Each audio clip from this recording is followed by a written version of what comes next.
एक महत्त्वाची बातमी बघणार आहोत। लोकसभा निवडणुका संपताच महाराष्ट्रामध्ये विधान परिषदेच्या शिक्षक आणि पदवीधर या मतदारसंघाच्या 4 जागांकरता निवडणूक जाहीर झालेली आहे। या निवडणुकीची प्रक्रिया सध्या सुरू आहे। 26 जूनला मतदान होणार आहे।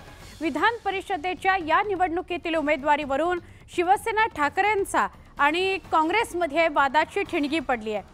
ठाकरेंच्या पक्षाने कोणतीही चर्चा न करता परस्पर 4ही जागांवर उमेदवार घोषित केले।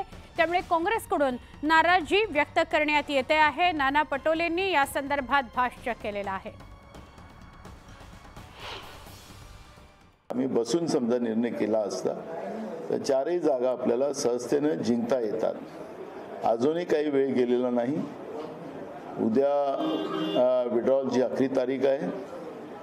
आम्ही मुंबईमध्ये आम्ही कुठलाही अर्ज भरला नाही आहे। काही लोकांनी अपक्ष भरला, ते तर काही आमचं तिकीट आम्ही त्यांना दिलेलं नाही आहे। ते विड्रॉल करतील वेळ आलं तर। पण ह्या सगळ्या गोष्टी बसून व्हाव्यात, महाविकास आघाडी म्हणून व्हाव्यात, अशी काँग्रेस पक्षाची भूमिका आहे। शिवसेनेनं या 4ही मतदारसंघात नोंदणी मोठ्या प्रमाणावर केलेली आहे। शिवसेनेची एक संघटनात्मक ताकद आहे। मागच्या सुद्धा शिवसेना लढलेली होती आणि म्हणून 4ही ठिकाणी शिवसेनेने उमेदवार उभे केलेले आहेत। परंतु या संदर्भात निश्चित बोलणी होऊ शकते। सामंजस्याने हा सगळा विषय मार्गी लागू शकतो असं मी तुम्हाला स्पष्टपणे सांगतो।